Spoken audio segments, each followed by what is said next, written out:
Alright guys, I'm Dan, welcome to Game Couch.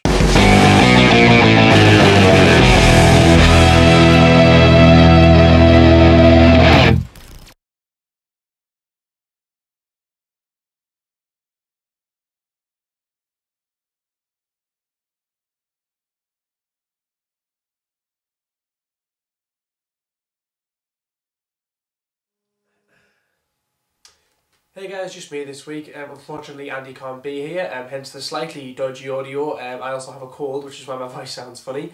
The plan this week was to bring you the Tomb Raider review, but unfortunately neither me nor Andy have played it enough to be able to write a review, so we'll actually be bringing you that next week instead. What we're going to do this week, or rather what I'm going to do, is cover the Omega and Citadel DLC packs for Mass Effect 3. Omega of course came out just before Christmas last year, and Citadel was released earlier on this week. So, let's take a look.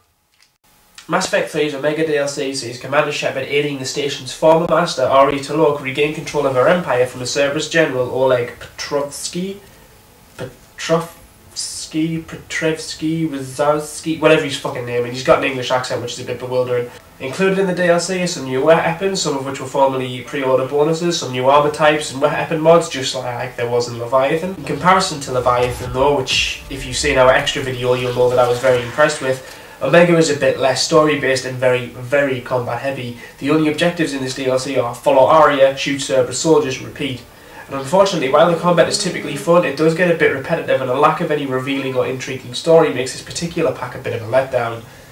It's all set on Omega and the environments are all dull red/orange corridors, and once again it becomes a bit samey after a while. There are one or two things that stand out however. Being able to fight alongside Aria, who turns out to be a very powerful biotic, is something a lot of fans have wanted since Mass Effect 2, and it's also a lot of fun. This is also the first time you see a female Turian, which is called Nyreen, which is actually pretty cool as well. But her relationship with Aria is entirely predictable and it ends in exactly the same way as you'd expect. There's some new Cerberus baddies, a mech, and a weird Reaper creature called an adjutant, which looks a bit like the aliens from District 9. It really isn't all that threatening or expanded on in any way, which doesn't feel overly satisfying. Both of these baddies are restricted to the Omega DLC, which is a bit disappointing but understandable. Overall, Omega really doesn't have quite the same impact on the history or the story of Mass Effect 3 in the same way that Leviathan does. It's still a lot of fun, with it being so combat heavy, but if you choose to ignore it, you're not going to lose out on anything by not downloading it. To be honest, there's a faint whiff of fan service in here. The Citadel DLC is actually the last piece of Mass Effect downloadable content before BioWare begin work on the new Mass Effect game, of which we still don't know anything about. It's huge and it actually comes in two halves. First one you need to pay for before you can download it, and the second one's free. Of course you need both of them or the download doesn't work. It includes new areas on the Citadel itself, a personal apartment, some weapon mods, some actual weapons and some armor types, you know, the usual stuff. So first of all, I just want to talk about the new areas. Like I said, the DLC is huge. So on the Citadel there's now an arcade, there's a casino and a combat arena, all of which are fully usable with a multitude of different games and gambling options, as well as some interactions with the public.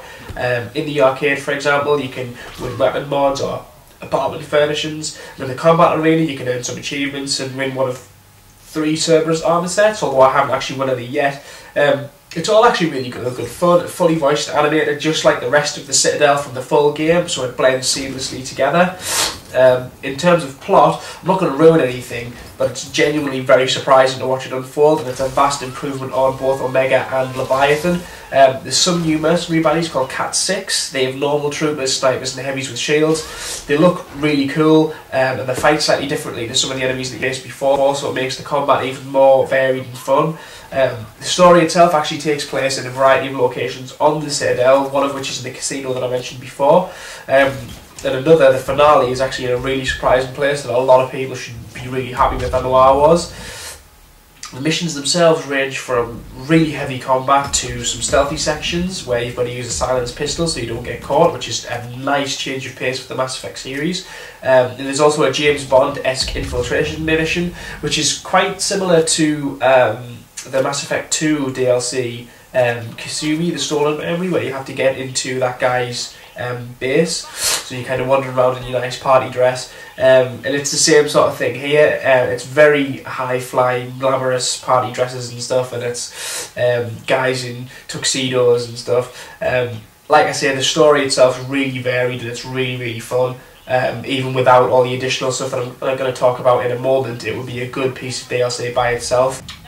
Aside from all this though, the Citadel DLC includes what is being billed as the final chances to interact with the Normandy's crew, and for the first time ever, every single one of the crew members that you've had since the first game, those that survive obviously, are actually able to interact with each other, not just during the story but also afterwards. The overall tone of the DLC is much lighter than than the standard story, which is obviously quite dark and a bit grim, but the Citadel story in tone is just really happy and it's genuinely hilarious. The writing is absolute pure gold. It's been a while since a video game's actually made me laugh as much as this has. There's an option, once the actual story missions have been completed, to throw a party for all of your crew. The whole point of the Citadel DLC is that you go to the Citadel to have some sort of some downtime and some shore leave, and get embroiled in this daft conspiracy. But once you've done all that, you can actually have the time to spend with your crew, just relaxing, drinking, and like I say, it's one of the best experiences I've had in the Mass Effect series so far. It is really, really funny. It genuinely feels like the end of the series.